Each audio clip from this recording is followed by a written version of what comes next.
Good morning my dear students. આપણે લોકો આજે ત્રિકોણ અને ચતુષ્કોણની માહિતી મેળવીશું અને સ્વાધ્યાય 5.2 અને 5.3ના દાખલાનો અભ્યાસ કરીશું. માય ડિયર સ્ટુડન્ટ્સ, આપણે લોકો સ્વાધ્યાય 5.2ના પ્રશ્નો જોઈ રહ્યા હતા અને લાસ્ટમાં આપણે પરિભ્રમણ અને કાટખૂણા વિશેની માહિતી મેળવી હતી. તો હવે આપણે આપણા સ્વાધ્યાય 5.2ના આગળના પ્રશ્ન 4 વિશેનો અભ્યાસ કરીશું. તો પ્રશ્ન 4માં તમને એવું કીધું છે કે તમે ઊભા છો તે દિશામાંથી ફરો ત્યારે કેટલા આંટા ફરો છો તે કહો. જેમ કે પૂર્વમાંથી ઘડિયાળના કાંટાની દિશામાં ઉત્તરમાં. આ પૂર્વ છે, ઘડિયાળના કાંટાની દિશામાં તમારે ફરવાનું છે અને ક્યાં આવીને ઊભું રહેવાનું છે? ઉત્તર દિશામાં. તો અહીંયા તમે ઉત્તર દિશામાં આવી ગયા. હવે તમારે કહેવાના છે કે તમે કેટલા ખૂણા ફર્યા, તમે કેટલા આંટા ફર્યા.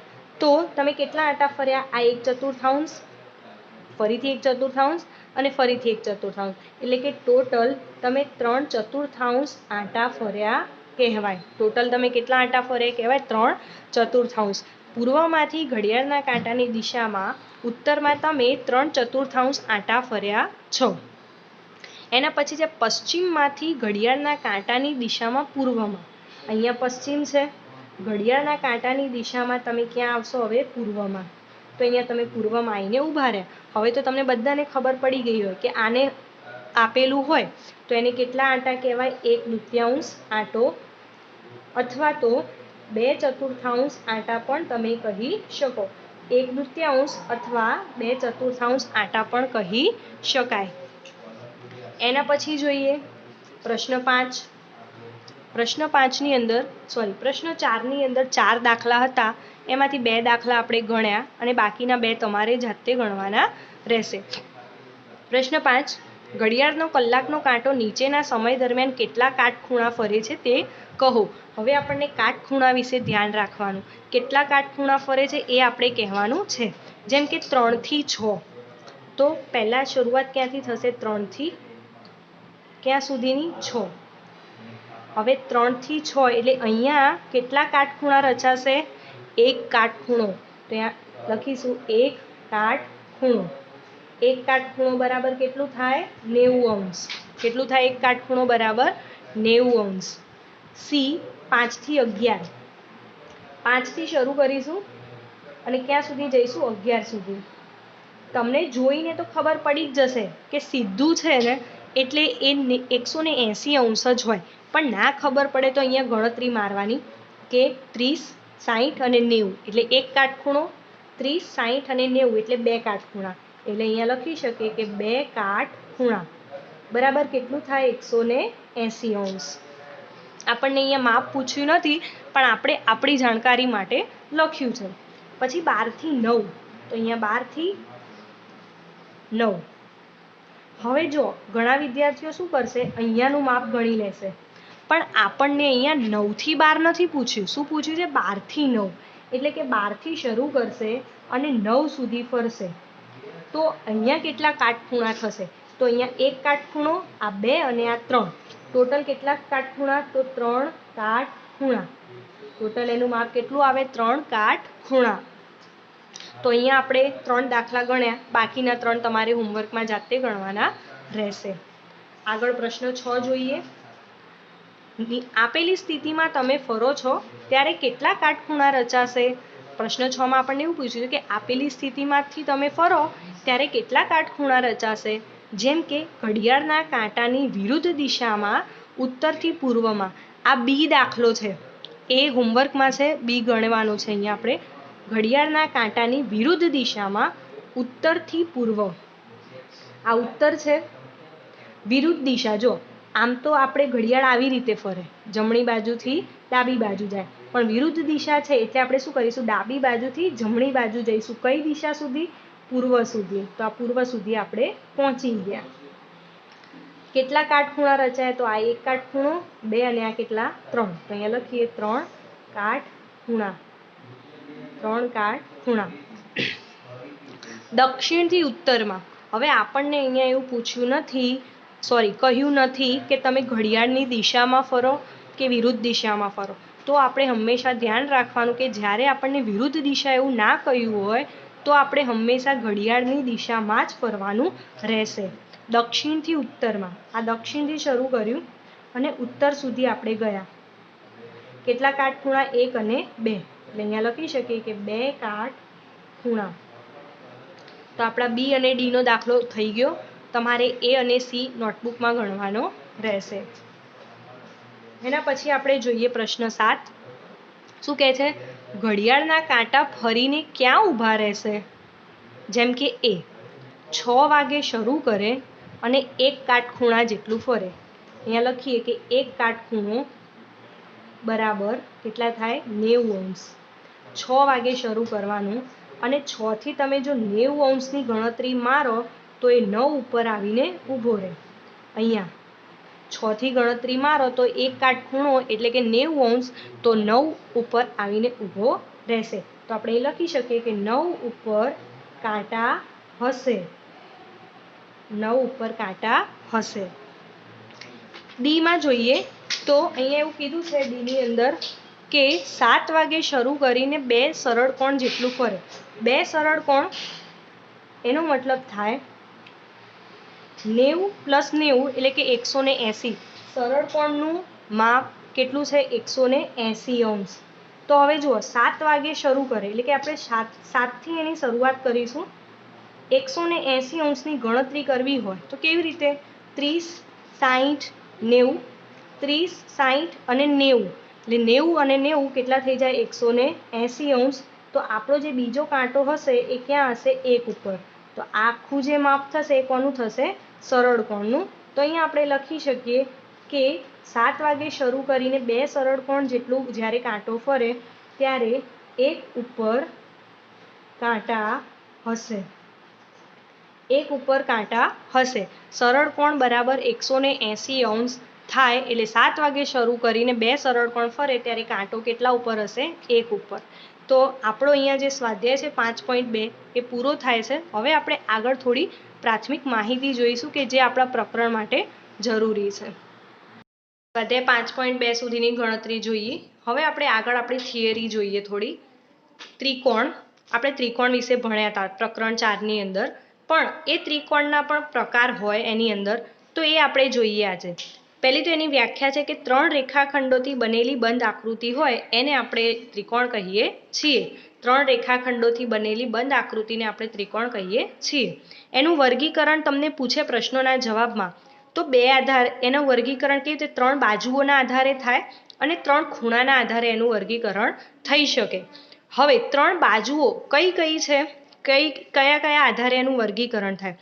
તો વિષમ બાજુ ત્રિકોણ, સમદ્વિબાજુ ત્રિકોણ અને સમબાજુ ત્રિકોણ. આ એની બાજુઓના આધારેનું વર્ગીકરણ. વિષમ બાજુ ત્રિકોણ, સમદ્વિબાજુ ત્રિકોણ અને સમબાજુ ત્રિકોણ. જુઓ વિષમ બાજુ કોને કહેવાય? તો આપણે સામાજિક વિજ્ઞાનમાં વિષમનો શબ્દ જાણીએ છીએ. જુદું જુદું હોય અથવા તો ભિન્ન અલગ અલગ હોય એને આપણે વિષમ કહીએ. તો અહીંયા શું છે? જે ત્રિકોણની 3 બાજુ સરખી ન હોય તેને વિષમ બાજુ ત્રિકોણ કહે છે. જે ત્રિકોણની 3 બાજુઓ સરખી ના હોય તેને વિષમ બાજુ ત્રિકોણ કહેવાય. જેમ કે અહીંયા 3 બાજુ છે તો 3 બાજુના માપ અલગ હોય. એક બાજુનું માપ 2 સેમી હોય, બીજી બાજુનું માપ 4 સેમી હોય, ત્રીજી બાજુનું માપ 5 સેમી હોય. તો બધાના માપ અલગ અલગ હોય તો એને આપણે વિષમ બાજુ ત્રિકોણ કહીએ છીએ. એના પછી સમદ્વિબાજુ ત્રિકોણ. જે ત્રિકોણમાં 2 બાજુઓ સરખી હોય તેને સમદ્વિબાજુ ત્રિકોણ કહેવાય. જેમ કે જો અહીંયા આ બંને નિશાની દોરી તો એનો મતલબ કે આ બંને બાજુઓ એની કેવી હશે? સરખી. નીચેની એક બાજુ સરખી હશે નહીં. જેમ કે આ બંને બાજુના માપ 3-3 સેમી હોય અને નીચેની બાજુનું માપ 5 સેમી હોય તો આપણે એને સમદ્વિબાજુ ત્રિકોણ કહીએ છીએ. જે ત્રિકોણમાં 2 બાજુઓ સરખી હોય તેને સમદ્વિબાજુ ત્રિકોણ કહેવાય. એના પછી સમબાજુ. સમ એટલે સરખું. જે ત્રિકોણની 3 બાજુઓ સરખી હોય તેને સમબાજુ ત્રિકોણ કહે છે. જેની 3 બાજુના માપ કેવા હોય? સરખા હોય તો એને આપણે સમબાજુ ત્રિકોણ કહી શકીએ. જેમ કે બધાના માપ 3-3 સેમી હોય બાજુઓમાં તો આપણે એને સમબાજુ ત્રિકોણ કહીએ છીએ. હવે આપણે ખૂણાના આધારે જોઈએ તો લઘુકોણ ત્રિકોણ. 90 કરતાં દરેક ખૂણો નાનો હોય તો તે ત્રિકોણને લઘુકોણ ત્રિકોણ કહે છે. આપણે અહીંયા માની લો કે એક આકૃતિ આપી હોય અને તમને એમ કહે કે તમે એના ખૂણા માપો. તમે એનો ખૂણો માપો ને દરેક ખૂણા જો 90 કરતાં ઓછા માપના મળે તો એને આપણે લઘુકોણ ત્રિકોણ કહીએ છીએ. 90 કરતાં દરેક ખૂણો નાનો હોય તો તેને લઘુકોણ ત્રિકોણ કહે છે. કાટકોણ ત્રિકોણ, જે ત્રિકોણમાં કોઈ એક ખૂણો કાટખૂણો હોય તો તેને કાટકોણ ત્રિકોણ કહેવાય. ત્રિકોણના 3 ખૂણામાંથી જો કોઈ એકાદ ખૂણો પણ કાટખૂણો હોય તો આપણે એ ત્રિકોણને કાટકોણ ત્રિકોણ કહી શકીએ. ગુરુકોણ ત્રિકોણ, જે ત્રિકોણમાં કોઈ એક ખૂણો 90 કરતાં વધુ હોય તો તેને ગુરુકોણ ત્રિકોણ કહેવાય. કોઈ એક ત્રિકોણ આપ્યો છે અને એનું જે કોઈ એક માપ છે એ તમને 90 અંશ કરતાં મોટું દેખાય તો એ આપણે ત્રિકોણને ગુરુકોણ ત્રિકોણ કહીએ છીએ. જો બધા જ ખૂણા 90 કરતાં નાના હોય તો જ એને લઘુકોણ ત્રિકોણ કહેવાય. કોઈ એક ખૂણો 90નું માપ ધરાવતો હોય તો એને કાટકોણ ત્રિકોણ કહેવાય. કોઈ એક ખૂણો જો 90 કરતાં વધારે માપ ધરાવતો હોય તો એને ગુરુકોણ ત્રિકોણ કહે છે. અહીંયા બીજું છે, કોઈ પણ ત્રિકોણમાં ઓછામાં ઓછા 2 ખૂણા લઘુકોણ હોય જ. અહીંયા લાગુ પડે કાટકોણમાં અને ગુરુકોણમાં કે આ 90 નો હોય તો બાકીના બંને ખૂણા એ લઘુકોણ જ હોય. અહીંયા પણ જો કોઈ એક ખૂણો ગુરુકોણ હોય તો બાકીના બંને ખૂણા કેવા હોય? લઘુકોણ હોય, ગુરુકોણ હોય. હવે આગળ આપણે જોઈએ ચતુષ્કોણ વિશેની. 4 બાજુ ધરાવતો બહુકોણ અથવા તો 4 રેખાખંડોથી બનેલી બંધ આકૃતિ એટલે ચતુષ્કોણ કહે છે. ચતુષ્કોણની આકૃતિ 4 બાજુ ધરાવતો બહુકોણ હોય તો એને પણ ચતુષ્કોણ કહેવાય અને 4 રેખાખંડોથી બનેલી બંધ આકૃતિ હોય તો એને પણ આપણે ચતુષ્કોણ કહીએ છીએ. ચતુષ્કોણના પ્રકાર જોઈએ. સમાંતર બાજુ ચતુષ્કોણ, સમાંતરની જોડણીમાં થાય સમ અંતર એટલે કે સરખું અંતર હોય સામસામેની બાજુઓનું તો એને સમાંતર બાજુ ચતુષ્કોણ કહે છે. જેમ કે જે ચતુષ્કોણમાં સામસામેની બાજુઓ સમાંતર એટલે કે સરખી હોય તો તે સમાંતર બાજુ ચતુષ્કોણ કહેવાય. સમાંતર બાજુ ચતુષ્કોણને લંબચોરસ પણ કહી શકાય. જેમ કે લંબચોરસમાં આપણે કેવું જાણીએ કે સામસામેની બાજુઓ કેવી હોય? લંબચોરસની સરખી હોય. એટલે કે જેની સામસામેની બાજુઓ સમાંતર સરખી હોય તો એને આપણે સમાંતર બાજુ ચતુષ્કોણ કહીએ છીએ. તમે અહીંયા આકૃતિ જોઈ શકો છો કે બંનેની સામસામેની બાજુઓ કેવી છે? સરખી. એટલે કે આ 5 હશે તો એની સામેની બાજુ પણ 5. જો આ બાજુ 3 સેમી હશે તો એની સામેની બાજુ પણ 3 સેમી હશે. એના પછી જોઈએ સમબાજુ ચતુષ્કોણ. જે ચતુષ્કોણની ચારે બાજુઓ સરખી હોય તો તે ચતુષ્કોણને સમબાજુ ચતુષ્કોણ કહેવાય. જે ચતુષ્કોણની ચારે બાજુઓ સરખી હોય તો તેને ચતુષ્કોણને સમબાજુ ચતુષ્કોણ કહેવાય. આપણે ચોરસને ઓળખીએ છીએ. ચોરસનું શું હોય? ચારે બાજુઓ કેવી હોય? ચોરસની સરખી હોય. તો સમબાજુ ચતુષ્કોણને ચોરસ પણ કહી શકાય, જેમ કે તમને અહીં આકૃતિમાં દેખાઈ રહ્યું છે.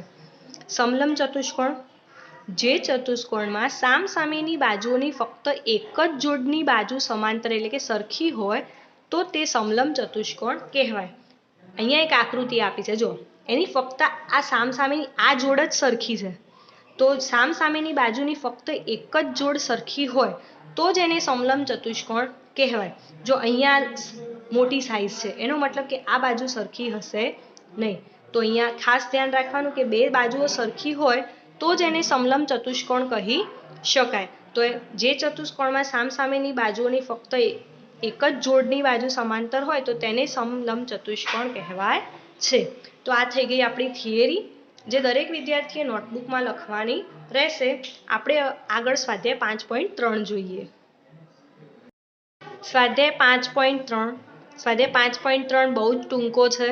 દરેક વિદ્યાર્થીને આ આવડશે જ, એટલે દરેક વિદ્યાર્થીએ જાતે નોટબુકમાં ગણવાનો છે. હું તમને અહીંયા સમજાવી દઉં. જોડકા જોડો. પહેલાં તો તમને એવું કીધું છે.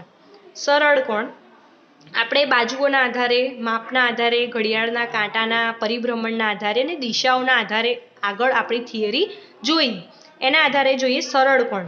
હવે જો અહીંયા તમને બધું જ જે છે ને એ ઘડિયાળના કાંટાના આધારે તમને પૂછેલું છે તો સરળ કોણ બરાબર પહેલાં તો 180 અંશ થાય એટલી આપણને ખબર હોવી જોઈએ. સરળ કોણ એટલે 180 અંશ થાય. 180 અંશ એટલે કે 1/2. પરિભ્રમણના આધારે જો આપણે ગણીએ તો 180 અંશ એટલે કે 1/2 થાય. આ રીતે આખું ભાગ હોય અને તમે એના 2 સરખા એક જ આવી રીતે ભાગ કરો તો એને આપણે 1/2 કહી શકીએ. બરાબર? આખું એક પરિભ્રમણ હોય ને એના 2 સરખા ભાગ કરો એટલે 180 થાય તો એને આપણે 1/2 કહી શકીએ. અથવા તો આટાના અડધા પણ કહેવાય. એક આખો આંટો હોય એના બે સરખા ભાગ કરે એટલે તમે આંટાના અડધા પણ કહી શકો. તો જો અહીંયા ક્યાંય છે એવું? હા, જો સી છે, આંટાના અડધા, એટલે કે પહેલાનો જે જવાબ છે એ કયો હશે? સી. કાટખૂણો. કાટખૂણો એટલે 90° થાય. 90° એટલે કે આ રીતે આપણે એને એક્ઝેક્ટ બાદ કરીએ તો આ ભાગ 1/4 થાય. કેટલો થાય? આંટાનો 1/4 ભાગ. તો જો અહીંયા ડી છે, આંટાનો 1/4 ભાગ, એટલે કે બીજામાં જવાબ આવશે ડી. લઘુકોણ એટલે કેટલો થાય? 90 થી ઓછું. 90 થી ઓછા. તો એનો મતલબ કે એ 1/4 કરતાં પણ કેવા હશે? ઓછા હશે. તો જુઓ એમાં લખેલું છે તમને કે આંટાના 1/4 ભાગથી નાનો. એનો મતલબ કે ત્રીજાનો જવાબ કયો હશે? એ. ગુરુકોણ એટલે 90° થી વધારે. 90° થી વધારે થાય પણ 1/2 કરતાં કેવો હોય? ઓછો, અથવા તો 180 કરતાં ઓછા.